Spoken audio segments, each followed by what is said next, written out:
পুরুষদের জন্য 10টি উপদেশ। কখনোই নারীর কাছে ভালোবাসা ভিক্ষা করবে না। কখনোই উচ্চাভিলাষী নারীকে বিবাহ করবে না।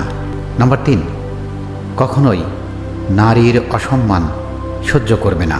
নাম্বার 4, কখনোই এমন নারীর কাছে ভিক্ষা চাইবে না যে তোমায় ছেড়ে যেতে চায়।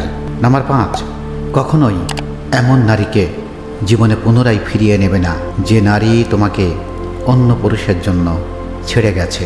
বুঝতে হবে সে তোমাকে ধ্বংস করতে ফিরে এসেছে। নাম্বার 6, কখনোই আশা করবে না যে একজন নারী তোমাকে দারিদ্র্য থেকে উদ্ধার করবে।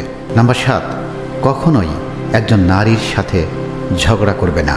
নাম্বার 8, কখনোই একজন নারীকে তোমার বিল পরিশোধ করতে দেবে না।